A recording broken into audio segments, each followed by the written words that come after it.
যুবক তুমি কেন কবুল পড়ে বিয়ে পড়ো, আমার তো বুঝে আসে না। বাবা আপনি কেন আপনার ছেলেকে কবুল পড়িয়ে বিয়ে দিচ্ছেন, আমার বুঝে আসে না।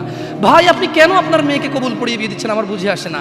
আপনার মেয়ে হলুদ কাপড় পরে, মাথার মধ্যে খোপা দেয়, 3 জনে এসে দুধ খাওয়ায়, 4 জনে কোলে নিয়ে নেয়, 6 জনে গান বাজায়, 10 জনে এসে হলুদ মাখে, শুধু বুঝি মৌলবি দিয়ে কবুল পড়ালে বুঝি মুসলিমের বিয়ে হয়। শুনুন, আপনার নবী মুহাম্মদুর রাসূলুল্লাহ সাল্লাল্লাহু আলাইহি ওয়াসাল্লাম কবুলের পদ্ধতি দিয়ে গেছেন, তাই কবুল পড়ায় মুসলমানের বিয়ে মনে করেন না। কিন্তু বাকি যেগুলো করেন এগুলো কার পদ্ধতি? কার? মিথ্যা কথা বলবেন না। হুজুর ডেকে খুতবা পড়ে কবুল পড়ে বিয়ে কার পদ্ধতি? আল্লাহ নবীর। এই গান কার পদ্ধতি? কেন করতেছেন? ওটা তো আপনার বিয়ের অংশ, বিয়ে না হলে তো বাজাতেন না। বিয়েকে কেন্দ্র করে যেমন কবুল বলছেন, বিয়েকে কেন্দ্র করেই তো গানটা বাজাচ্ছেন। কয়জন নবীর উম্মত আপনি? আপনার নবীর নাম কি? আই এম আস্কিং ইউ, আপনার নবীর নাম কি? আমার নবীর নাম মুহাম্মদ রাসূলুল্লাহ সাল্লাল্লাহু আলাইহি ওয়াসাল্লাম।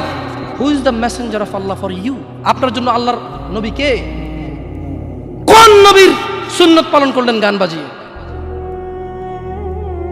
আপনার জন্য আমার বিল্ডিংটা ভেঙে পড়বে, বলে রাখি ছাড়বো না।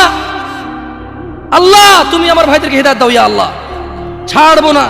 এই যে ভূমিকম্প হলো আপনার গান বাজনা বাজানোর কারণে। মুহাম্মদ সাল্লাল্লাহু আলাইহি ওয়াসাল্লাম কি মিথ্যা কথা বলে?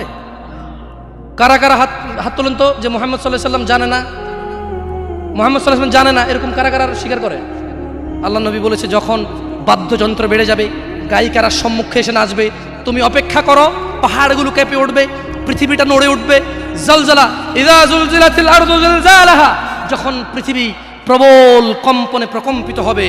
ওয়া খরাজাতিল আরদু আসকালাহা, যখন এই মাটি তার ভিতরে যা আছে একদম লাথি মেরে বের করে দেবে, লাশ হোক আর যাই হোক, মাটি বলবে যে বের হও, বের হও আমার থেকে, বের হও, আমি তোর আর কাউকে রাখবো না।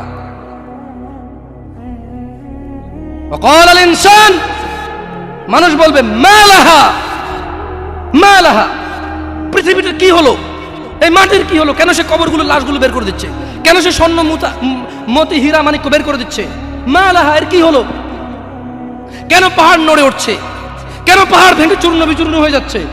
মানুষ বলবে মা লাহা, পৃথিবীর কি হলো, বিআন্না রাব্বাকা আওহা লাহা, পৃথিবী এটা করবে, বিআন্না রাব্বাক, কারণ তোমার প্রতিপালক আওহা লাহা, পৃথিবীকে আদেশ করেছে। আপনি গান শোনেন, আমি শুনি না, আপনি গান বাজান, আমি বাজাই না। যখন চিটাগং নড়ে উঠলো ভূমিকম্পে, আপনার বাড়ির সাথে আমার বাড়িটাও নড়ছে। বন্ধ করেন এই জুলুম আমাদের উপর। আল্লাহর দিকে তাকিয়ে বন্ধ করেন, আল্লাহর দিকে তাকিয়ে বন্ধ করেন। আপনার বাড়িটা যদি ভেঙে ফেলার ইচ্ছা হয়, বুলডোজার এনে ভেঙে ফেলেন, কেউ ধরবে? কেউ জিজ্ঞেস করবে আপনাকে? আপনি গান বাজনা শুনে এভাবে পৃথিবীতে বিপর্যয় নিয়ে আসতেছেন।